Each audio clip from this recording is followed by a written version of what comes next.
Okay, everyone. Hello, welcome. Thank you for joining us this morning. I hope everyone has a cup of tea or a cup of coffee to hand. Okay, so my name's Sam. My business partner, Mae, is here as well. Hello, Mae. So she's going to be chatting to you a little bit later. We are the co-founders of ERIC. So we're here to talk to you today about how to market your courses more effectively to potential students online. So what gives us the authority to talk about marketing? What is our relationship with these demographics, and why are we hosting this event? Well, Mae and I have been working closely with Gen Z for nearly 10 years now, specifically focusing on how they feel about their futures and careers. So we have a business called ERIC that is focused on connecting Gen Z and the organizations who can help them get towards their career goals. So we originally built our name as a careers fair company. We ran 16 huge career fairs that we called ERIC Festivals. And over the course of 6 years, we built a community of 150,000 young people who were coming to our events to connect with organizations that could help them take the next steps towards the creative industries. But we pivoted over the pandemic to create a tech product that could reach far more young people than the events ever could. So now our ambition is to cater to every young person across the UK and every organisation who wants to reach them via this tech product. So what is this tech? It is called the ERIC app. It's an award-winning app that helps Gen Zs connect with careers, opportunities in the creative industries and the organisations who have created those opportunities. Hello, hi, how are you? The problem that we're solving is the discoverability issue that young people have. So they struggle to find opportunities like courses, for example, online. So we've put them all into one place so that they can effortlessly browse all of their options. 1 year into launch, we have over 40,000 users and over 200 organizations on the app, and we're growing at a very fast rate. We also have a consultancy and insights agency. So we use behavioral insights from our 40,000 app users and our own tried and tested techniques and messages to work with household name brands to help them create career marketing strategies. Hello, everyone who's just joined. I am actually going to ask you guys to turn your cameras off. So sorry, just because this is a camera-free event, if you will. Okay, so why are we here? We tend to work with 4 different types of organizations, all of whom are trying to talk to young people about their futures and careers. We have a load of different course providers in the educators category. You can see there, the kind of third category in. Universities, schools, colleges, and independent training providers are in this category, all of whom are here today. Lots of you guys. So I'm just going to refer to you guys all as a kind of collective term, educators, from now on. The more we speak to our educator clients, the clearer it is that there are many who are still trying to navigate the world of digital marketing and the change in messaging and priorities that new generations are looking for, because it is very hard to keep up. Am I right? So keeping up is our speciality. That's literally what we do. So Mae, myself, and the rest of our team spend all of our time trying to find out how young people feel about their future prospects, including the offer of higher and further education. We are trawling subgenres of TikTok. We are reading every comment on Twitch. We are investigating threads on Discord and Reddit, and we are sending out surveys on our own platform to our own 40,000 users, among many other methods of trying to keep up. So we wanted to get everyone together from the educator space to share some of the insights that we have, and hopefully it will help you not just understand more about the changing mindset of the generations to come, but also help you shape your own digital marketing strategies moving forward. So here is what we're going to be covering. First up, we've got some educator-specific macro trends that we've been seeing online that should be top of your minds when thinking about marketing and recruitment strategies. Second, we've got a case study of an innovative course provider that is doing a phenomenal job at staying relevant with their marketing and recruitment messaging. And then finally, third on the list, some useful data about the app, from the app that can support you with your marketing and recruitment. And then finally, how ERIC can support you moving forward. So we're going to go straight into the macro trends now. So, like I said before, it is hard to keep up with how young people are feeling and what they're saying to each other online about their future prospects, their careers, and more specifically, their HE and FE options. Well, that's what we do at Eric. Like I said, we keep on top of that stuff. So here are the 5 big macro trends that we're seeing online that we think are the most relevant to you guys watching. So there has been a colossal shift in the last few years in terms of conversations about HE and FE and how people are taking action as a result. Number 1, they are obsessed with their careers. They think about their careers all the time. Young people spend on average 5 hours a week consuming careers related content online. But it is not the kind of careers content that you are thinking of. It's not reading a dry article about how to write a cover letter. It is consuming motivational career stories via Instagram. It's watching an Ask Me Anything with an influencer about how they manage their work-life balance on TikTok. It's doing a quiz about the job that you're most likely to do on a film set. Careers are not boring anymore. It's not a chore to think about what you want to do with your future. Thanks to the edutainment method of communication on social media, particularly with TikTok, this generation have a hunger for careers content that is totally unmatched by any other generation.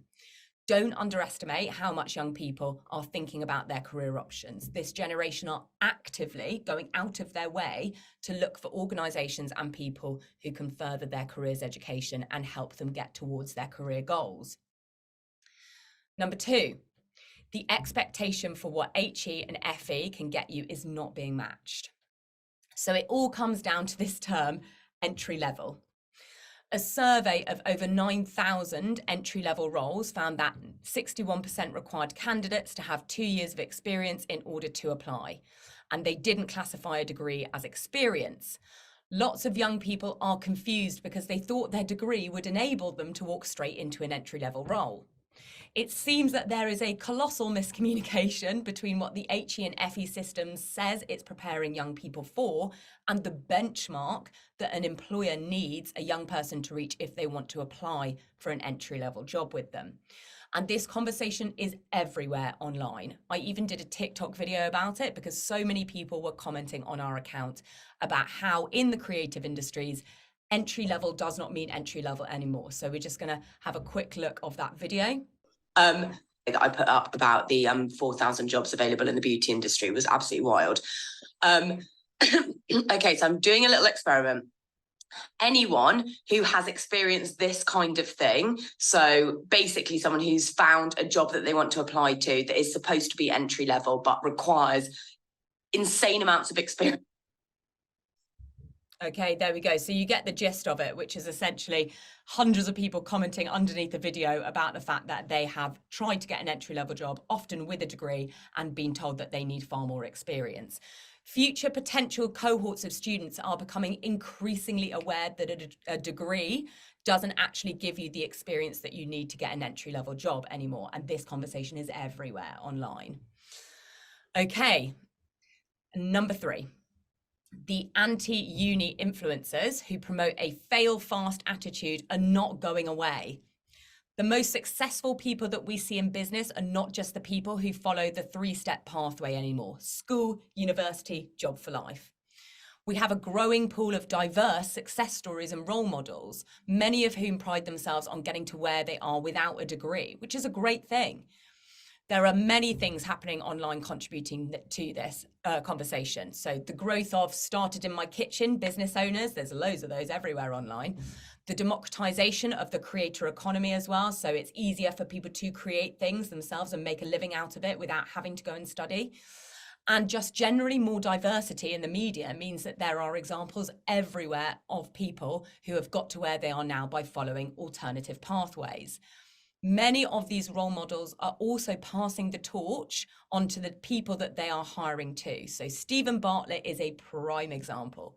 He talks a lot about how he dropped out of uni after a single lecture and has implemented a no degree needed, or attitude is everything, hiring policy for all of the roles available in his own business. Finance, next point, finance is an increasing consideration, especially post-COVID. Here's the fee rise of universities in the UK in graph This form. is a timeline trying to So the videos just start automatically. There's no way we can control that. So sorry. Okay, the people who are going to uni now are being told by other generations to go who didn't have the financial pressures that they are having to consider themselves.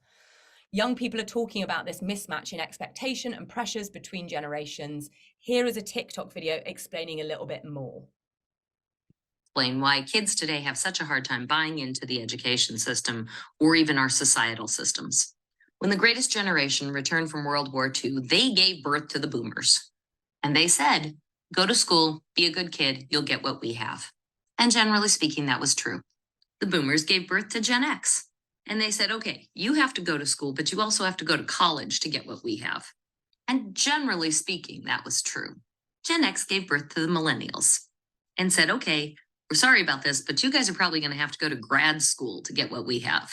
Now insert the recession, insane housing crisis, and the crazy inflation of college costs and a ton of debt. And the millennials start having Gen Z and Gen Alpha. And social media takes off. And Gen Z and Gen Alpha get very clear messages from those places and those people that they're basically screwed. And they get those messages as soon as they get a phone in their hand, if not before. And then they're told by boomers and sometimes the older Gen X's that they just need to pull up their bootstraps. That if they work hard enough and work a bunch of jobs, they'll be able to have what the boomers had. That's just not true. It really isn't. And those of us that are older, we want that to be true for the younger people. And I think that's partially why you hear us insisting it can be true for you. It can be, but do the research. It's true in very few cases. Is it absolutely not true? Of course, there's no absolutes. Kids can get what their parents had, but very often it comes from inheriting it. So there's no wonder that young people today feel like the system is rigged. Okay, well, hopefully that illustrates clearly the expectation that they were told to have by other generations hasn't matched up to the reality of the world that they're actually in right now. And existing debt is already high amongst Gen Z. So even take aside, like put aside the idea that they might actually, even before they've got to college, the existing debt is massive. Debt has risen by 179% amongst Gen Z in the last few years. Cost of living has gone up, travel, rent, everything. Food is more expensive. People are being advertised to more than ever before and being offered things like Klarna to psychologically trick people into thinking they can afford the purchasing. All of these factors mean that young people are considering financial implications a lot more when it comes to specifically hefty debt, like the debt that HE and FE can bring. Here's another TikTok in which someone is describing the financial issues that Gen Z are experiencing. Gen Z are the most stressed out workers in the entire workforce. Here's why. Because we're all entitled and lazy. If I had £1 for every time the boomers and Gen Xers that own our company said this, I'd have paid off my university debt by now, which I have £65,000 worth of, by the way. And that really is the crux of the problem. Gen Z are fucked over financially again and again. In the UK, we went through an education system that tried to tell us that we wouldn't succeed if we didn't go to university. But to go to university, we had to pay almost 10 grand a year to do it. In my case, as someone from a low-income family, an extra 10 grand every year just so that I can live. To then enter a graduate job market where the entry-level salaries have stayed the same for the past 10 years. There we go. So another fantastically concise illustration of the financial realities attached to debt that HE and FE can bring. And then the final point, the HE and FE sector is competing with free stuff that people are already using. So they also know that they have a whole wealth of free places online that they're already using anyway. Young people are coming out of school quite disillusioned with the education system. So many are coming to the conclusion that institutional learning process in a lecture theatre won't really be any different to the one that they've already experienced in the classroom. If the education system that they've just been through hasn't taught them the skills they're being told they need to have by people online and people in the actual industries, then why would HE and FE be any different? So it's less risky for those people to take a punt on the free, low-cost alternatives, the ones that they've already been using for years anyway, and they trust. And so if they want to use something new, there are also peer-to-peer learning platforms and communities that are cropping up all the time, a learning experience made by Gen Z for Gen Z. And I'm sure you already know this, but to really drill this home, the data is beginning to show the impact that this is having on the education, the HE and FE industries. There are a wave of new studies coming out in the UK and America, looking at the long-term benefits of degrees, and they're all landing on the same conclusion. HE and FE might not actually be as worth it financially as we all thought it was. Here's an extract from The Daily, a podcast by the New York Times about the American college system and the outcome of new research regarding a new, more accurate measurement system of success. Just for context, really quickly, the American system used to measure success of university with a short-term college wage premium, which basically took the average salary of a college grad's first ever job and then matched it up against people who had come out straight out of school. However, a new metric has come in. It's more of a long-term measurement. It's called college wealth premium, and it is basically the average salary of a college grad over a lifetime compared to someone, a lifetime salary of someone who came straight out of school into the workplace. So here is what they found. Well, just explain that. What does the college wealth premium find that better reflects reality than the college wage premium that we have relied on so long and that has put college at the center of so many people's aspirations? What finds that it has really shifted over time. When you were born, what generation you're a part of makes a huge difference. So for people born in the 40s and 50s and 60s, the college wealth premium is functioning exactly the way it's supposed to. So the college grads are amassing 2 or 3 times as much wealth over their lifetime than high school grads. But when they looked at young people who were born after 1980, in the 1980s and 1990s, their wealth benefit was much smaller. And for certain cohorts, for Black and Latino headed families, that college wealth premium had disappeared altogether. So a college grad wasn't amassing any more wealth over their lifetime than a high school grad. Fascinating stuff. Okay. And even if people think a further education or a higher education will give you a leg up in life, it doesn't always mean that they think it's a good investment. So playing the next clip, please. You're finding that fewer and fewer Americans even believe in the idea of college. So just walk us through those findings. Yeah, so about a decade ago, I think Americans were feeling pretty positively about higher education. And you could see that in all kinds of public opinion polls. No matter how you ask the question, people would say college was worth it. Parents would say, I want my kids to go to college. Graduates would say this was worth it, this experience. And then at some point in the last 10 years, that really started to shift. And now when you look at public opinion polls, the answers are all going in the opposite direction. People are much more skeptical of college as an institution. They don't trust it. Parents aren't sure they want to send their kids. Young people aren't convinced that they need a degree to do well. And all of that shift has happened just in the last decade. Just how much more skeptical? I wonder if you can give us some of the data points.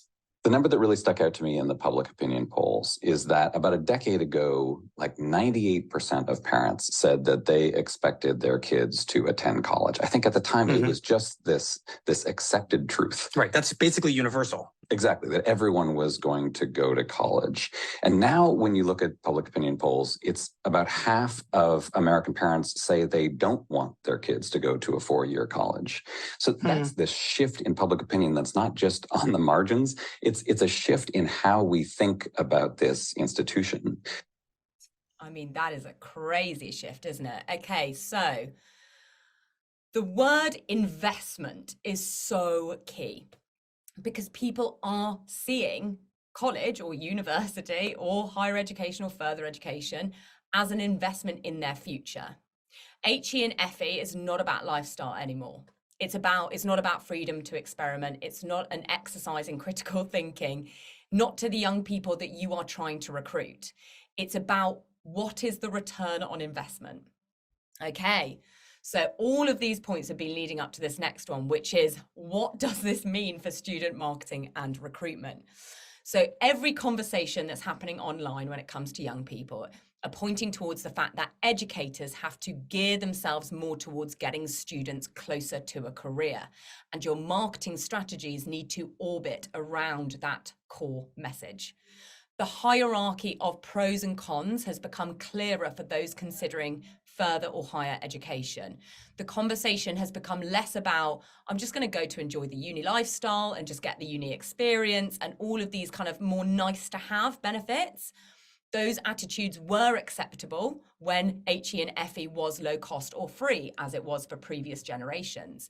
However, for this generation, it is more about the must-haves now.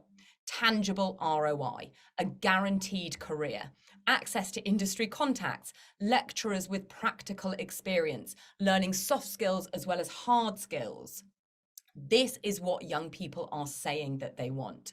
This is what they're talking about online to each other. This is why they are questioning the systems right now. The mindset of your target audience and how they're feeling, how they say that they're feeling to each other and online about HE and FE is your marketing strategy. Educators need to be clearer about the intention of their course. They need to be crystal clear on what young people will benefit from and sell more on the outcome. What is the ROI? So this is the marketing opportunity that many, probably most educators have been missing. This is the generational mindset that you need to make sure that you're catering to. Less emphasis on capturing videos of candid moments at the SU bar or vague campus tours, more emphasis on the systems and spaces that you have in place that are careers related. Focus on the people in your educational institutions who are working their hardest to guarantee their students a career. You already have so many career-specific assets that are actually marketable in that format, but you may not have identified them, or you might have overlooked them. Careers departments are underused. Your lecturers who are plugged into industry are underused. Local business networks are underused. The relevant touch points that you should be showing are here. So I think, Mae, you might need to go to the next slide. There we go, career touch points. And if you don't have these, then you need to lobby internally to embed more touch points in your institution in order to use them for marketing and recruitment. From what we can see at ERIC, the educators with the least touch points in the real world will be the ones least likely to survive long enough to welcome Gen Alpha through their doors, which is the next generation that you guys, I'm sure, are thinking about already. Okay. So there are clear places that you need to exist in order to align with young people. How are you promoting that messaging and where are you promoting that messaging? So you've got the messaging now, where are you going to put it? The issue is that you are often promoting it on social media, which is not designed always to match your messaging with the people in the right mindset to receive it. You're competing with regular brands, trying to peddle fashion and other nonsense at young people on all of the normal social platforms like the ones represented here in the icons. Social media is giving us the macro trends. It can tell us what young people are feeling. We can look at the conversations that they're having online. It's letting us figure out how young people are feeling about HE and FE. But putting your marketing message back on those platforms isn't always the solution. These platforms are noisy, they're distracting, it's impossible to catch people at the right time when they're thinking about their careers. Your messaging is unlikely to land on the right people who are in the right mindset on those platforms, and therefore your efforts just get lost in the chaos, and it's often a waste of time, energy, and money. So what are the other platforms? The career-dedicated platforms where young people are actively thinking about their careers. So that is obviously where the ERIC app comes in. Everyone on our platform is in the mindset of, I need support and help with my career aspirations. They're already in that mindset as soon as they open the app. So you do have a captive audience on there. It is a platform that is purely dedicated to careers, no noise, no fuss, no distractions. It's the career platform that young people enjoy using and is focused solely on catering to that career curiosity that hopefully by now we all know that young people have. That's where your messaging is best placed. And everyone is loving it. The app is quite clearly solving a problem. Young people can quickly find the career stuff that they've been looking for, like courses, training, help, support, and organizations like you guys can quickly find the young people that you've been looking for as well. Everyone is in the right frame of mind. Okay, so that is the first kind of CPD, like this is the status of the world right now, how young people are feeling, some of the kind of solutions, beginning to talk more about the kind of careers related marketing and recruitment messaging. So we're going to quickly look at a case study. We're going to show you a course provider who does lean heavily into their career focused marketing. So School of Communication Arts 2.0. They are a world-class advertising school. The fact that they are in advertising should speak to you already. If they are in advertising, they are going to know how to advertise themselves well. So hopefully that already gives you some confidence in what they're doing. They are a fee-paying further education school. They actually do give away loads of scholarships each year though, and they pride themselves on trying to champion equal opportunities as much as possible. So we chose to showcase SCA for short, because we wanted to show an example of an innovative alternative learning institution who aren't using traditional promotional methods because they aren't a traditional course provider. Innovation often comes from the mavericks, the flexible and the outsiders, and SCA certainly are all of those. They really are an interesting brand to watch. They market outside the box with very alternative messaging, and it's working. So the messaging that they have throughout their comms is heavily it is basically heavily focused on, we are connected to the industry that you're learning about, and by the time you leave our school, you will be as connected as we are.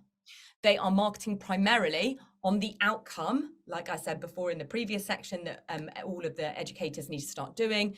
Marketing primarily on the outcome, the experience is actually secondary. And that's what young people want. And the messaging is littered across their website and comms. Careers are mentioned everywhere.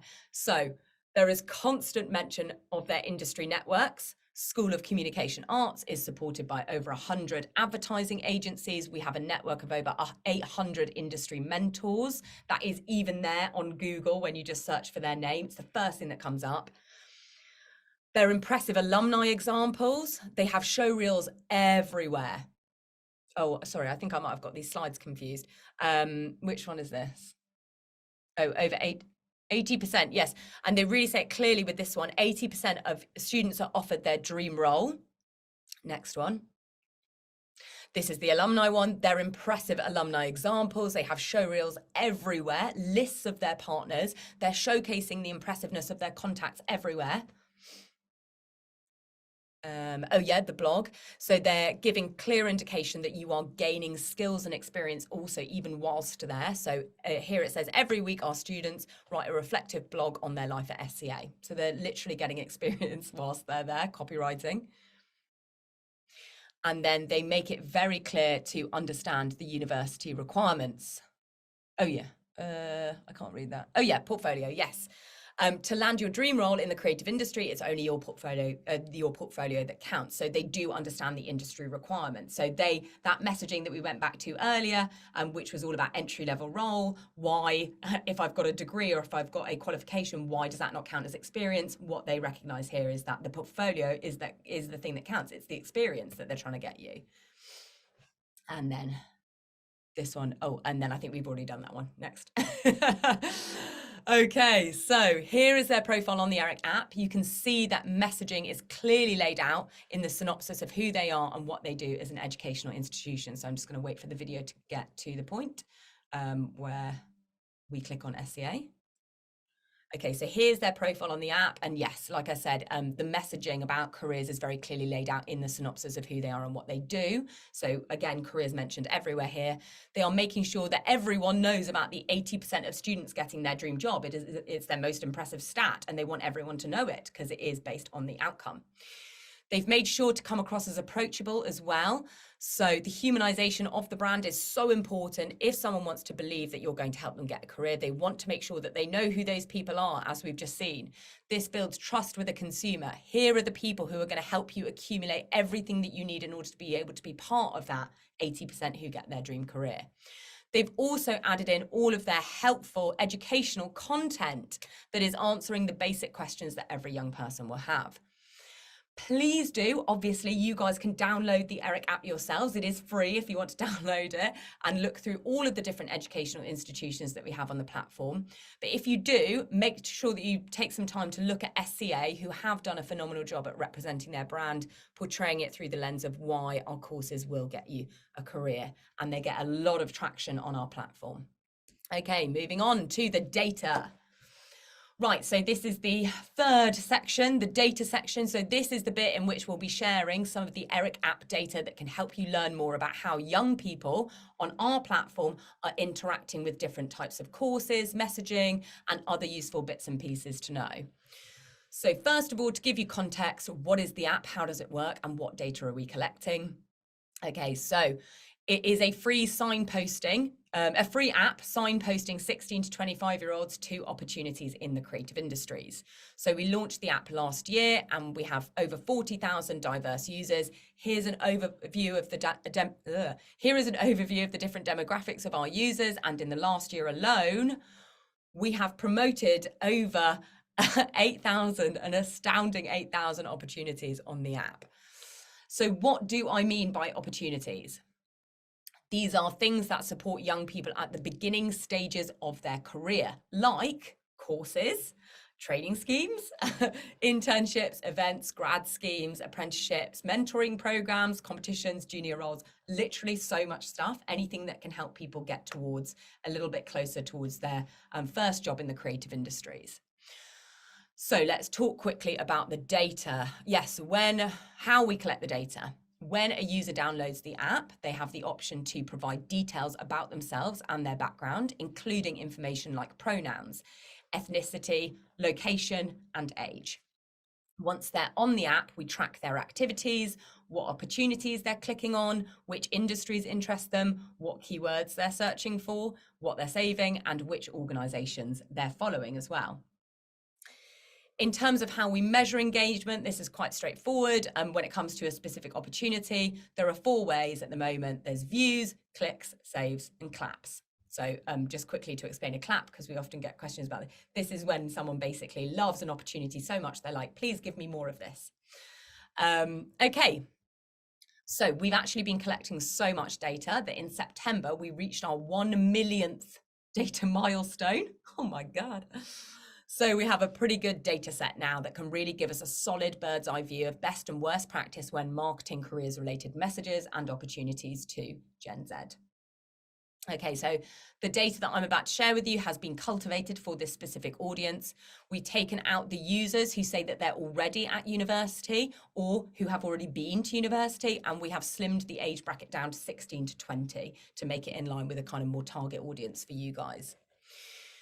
Okay, so are courses and training schemes even popular amongst this demographic? How much do young people want to learn through courses and training? Are they interested in upskilling opportunities that have been created by educators, or are they more interested in other stuff on the app when given the option to choose?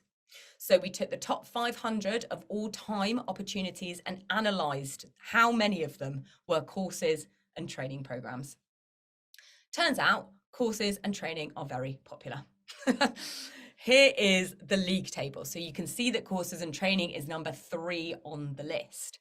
So young people do want to learn. The appetite for courses and training on the app is almost equal to internships, which you are actually paid to do. We only promote paid internships on the app, by the way. So that is quite a competitive benchmark to reach. Let's look into the details of these courses and training programs a bit more. Where are they? How much are they? And what are they for? So the top courses and training in the app are mostly in person. Considering that 44% of all courses and training that we've promoted on the app over the last 12 months have been online, it's clear that in person is more interesting to our app users. So the top bracket in the top 500, the number is much higher of in-person courses that people are resonating with. The interest in paid and free opportunities is also almost equal. There was honestly like about 0.20% between them. It's clear that free doesn't always mean more interesting or appealing. We've seen so many incredible courses and training over the last 12 months that young people do have to pay for on quite a wide payment scale as well. But it's very clear that they can be worth the money. Young people are open to investing in good courses and training. And so what were the most popular industries within courses and training? So obviously I've mentioned already that our app is designed specifically for young people looking for opportunities in the creative industry. So that's all these 14 industries listed on the side there. So this slide will be hyper relevant to the educators who have courses in the creative space. The most popular industry was, of course, by media, as you can see, by a long shot. Our definition of media on the app includes social media, content creation, and digital media. Research has actually shown, not our own research, but someone else's, has shown that 56% of Gen Z have received minimal to no digital skills education. So it's probably not surprising that they're looking for courses and training to help fill that gap. Film and TV was second, arts and culture and design managing to stay in double figures too. All very popular industries in general on the app whenever we're analysing league tables, so these were very unsurprising. Interestingly, on the other end of the scale, fashion was the least engaged with by a long way. But having investigated this, we believe it's because we actually don't have a huge amount of fashion-related opportunities on the app in general.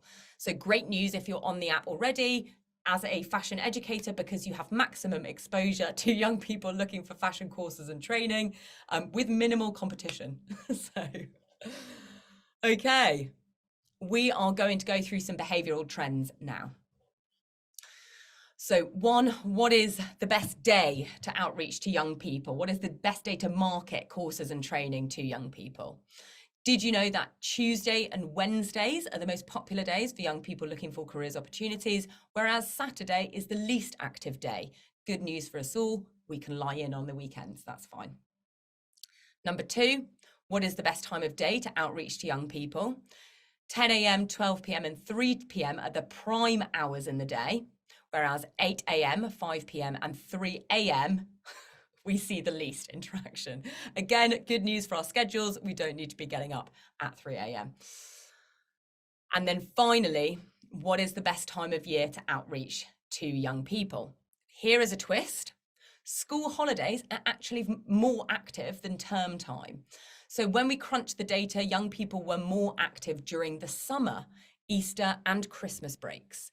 For us, this is really exciting because it really proves that ERIC is resonating so much with young people that they are choosing to think about their careers and go on the app outside of the classroom in their own free time. This is how effective our app is at engaging young people. And that is the end of the data section. So we're moving on to the final bit now. I'll just, before I hand over to Mae, I'll say a little piece. I hope that has been helpful. There is lots to take in there, but the one message I want you all to take away from this is that young people want to know how you're going to help them get a career. The conversation about the purpose of HE and FE is being shaped online by the next generation. TikTok is a great place to go and find more conversations that are happening about that. And it looks very much like it is becoming less about the uni experience and academia and far more about how you are going to give them tangible skills and the practicalities of getting a career. Obviously, this is helpful to know for your marketing strategies, whether that is on social media or wider, but it is also very important for the actual foundations of the institutions that you guys are part of. It's very important to reflect that ROI, that return on investment for the young people on every levels of the institution and really deliver on the promise of your marketing too.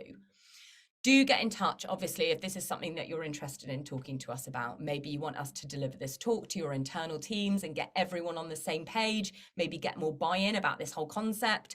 Maybe you want to talk to us more about how we can help you shape your wider strategy, or maybe you want to get a profile on the ERIC app. But I'll let Mae tell you about all of that stuff because I'm going to hand over to her now and she can tell you more about how ERIC can support you moving forward. Thank you so much, Sam. Well, I will keep it very, very brief because I know you guys have been sitting and listening for a long time, but these are three of the ways that we can support organizations like yourselves. So number one, like Sam mentioned, is become a partner on the ERIC app. So this is where you can start promoting your institution, open days, creative courses to our 40,000 plus users who, like we said, they're there, they're engaged, they're actively looking to work out what their next kind of career steps are. By being a partner on the ERIC app, you'll also be able to actually target specific users as well. So you can target users based on location, interests, demographics, for example.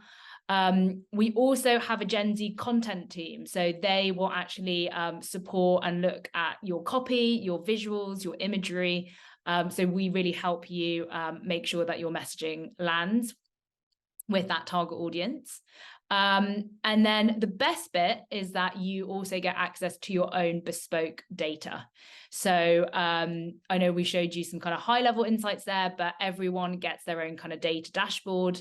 So we can share with you who you're actually engaging with, who you're not engaging with, and hopefully that will kind of help drive and shape strategy going forward. Like Sam said, we are focusing on the creative sector. So this is really for kind of educators who have creative courses.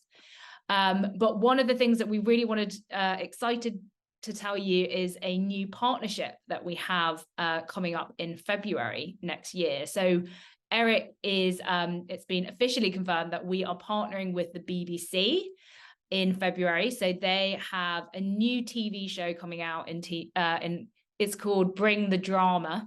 So it is like an entertainment TV show. It's a bit like British Bake Off, but acting. So they have gone around and found hidden acting talent, young hidden acting talent. They come every week and they do an acting challenge. And then at the end, like I think a panel of judges basically pick a winner.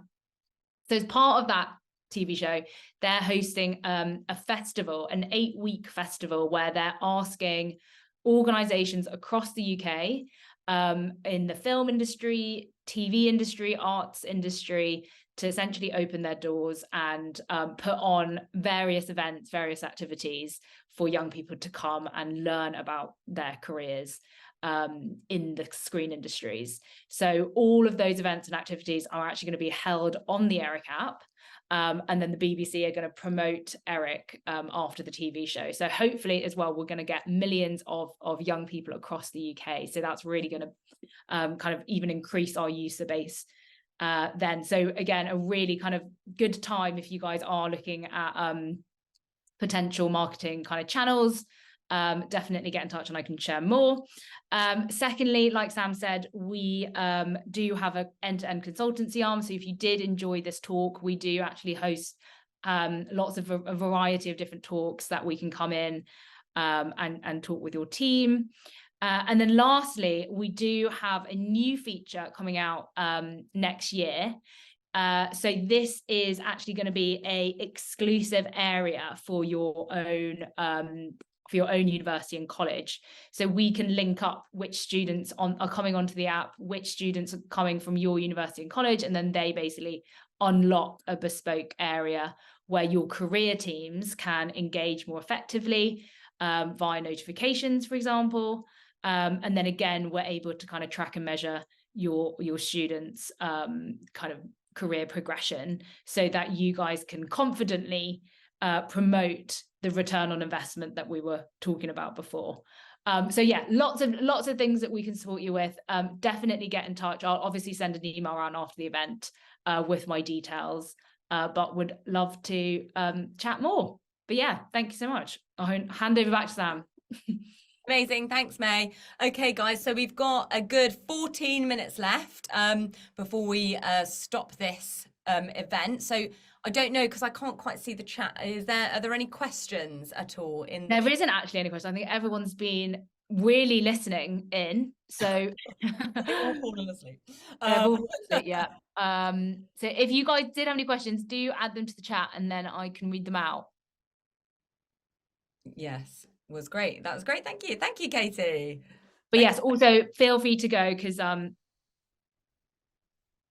if you don't want to stay on. We won't judge you if you leave, don't worry. Very useful. Thank you, Emma. Thank you so much for coming. Yeah, if anyone does have any questions, literally anything, just put them in the chat. Thanks so much. Thank you, Annie.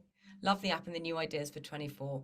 What are your plans for breaking into the northern regions? Pete, hi Pete, how are you? Yes, okay, so what obviously BBC Bring the Drama Festival will be a big catalyst for our a kind of launch in the north of England, and also further north. We're looking to go into Scotland as well. I'm actually moving to Scotland, guys. That's how dedicated we are to getting the Eric app elsewhere across the UK.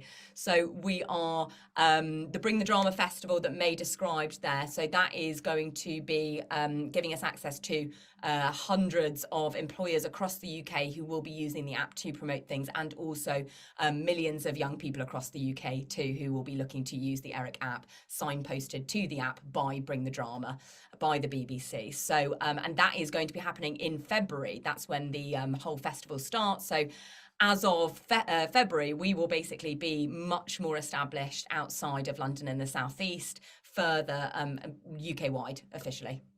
Hope that answers your question. Are the majority, where the majority of our users are based in the UK? They're actually, the majority are in London and the Southeast at the moment, but like I just said, you know, February, that's going to be a big game changer for us. We're going to be UK-wide. This big partnership with the BBC will be changing our demographic of user base dramatically. Thank you, guys. Oh, I'm so glad that everyone has clearly enjoyed it. This is good. Yes, the production futures, we'd love to obviously chat to you guys. So I have actually, that would be amazing. Mae's the person to speak to there about working with Eric. Yes, I'll get in touch, Hannah, if you're still there. And Eddie says, how do employers use the app? So yes, employers also have a profile. They get to promote their early career opportunities on the app. So Eddie, if you want to chat after the event, I can definitely share more on how we work with employers. I think, Nathan has a question, Sam. How do Gen Z perceive the value of online education, purely online versus in person? Okay, well, I mean, basically, if you could clarify, do you mean, I'm assuming you mean like, oh, sorry, yeah, okay, I've got it, guys. It took me a while to process that.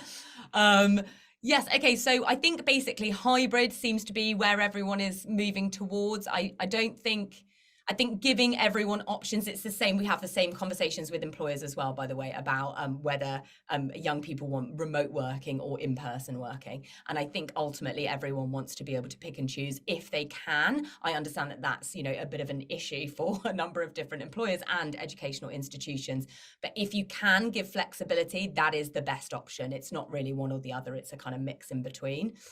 I also would recommend, if you are looking at purely online, maybe you want to look at using some less traditional platforms as well. I do know a couple of educational institutions who have started exploring Twitch, which, by the way, I know that lots of people think that Twitch is a purely gaming kind of chat, you know, interaction website or product, but it's actually not. It's diversifying dramatically. So they have cooking shows on there. They've got people giving lessons and things like that. So maybe it is a kind of purely online experience is okay. It might just be the platform that you're using young people aren't necessarily resonating with.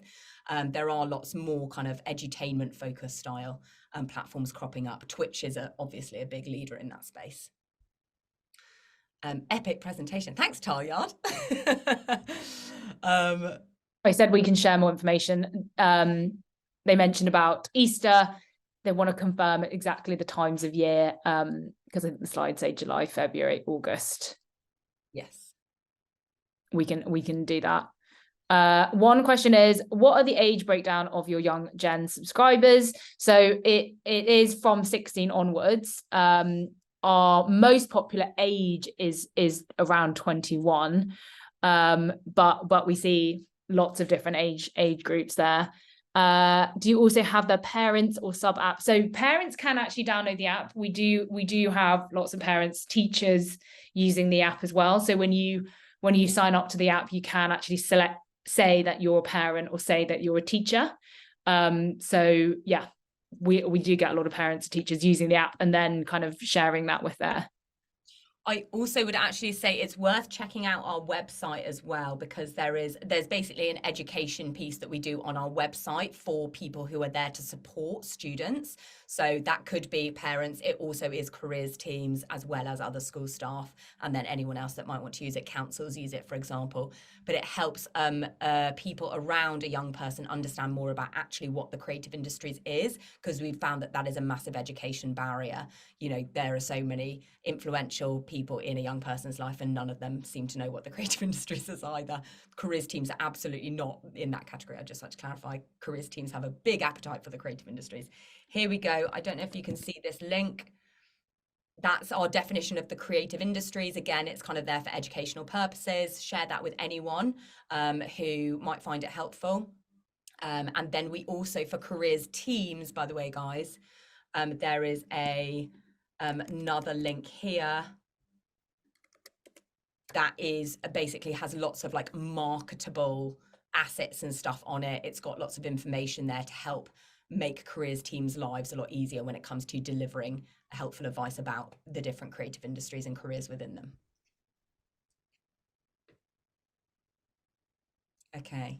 Given the information provided in the talk, with platforms like TikTok, where it's difficult to get people off the app and content is largely generated by the For You page algorithm, what would be a good example of content that could actually lead a user to come out of the app and find out more about your organization? Well, guys, I would highly recommend looking at the Eric TikTok.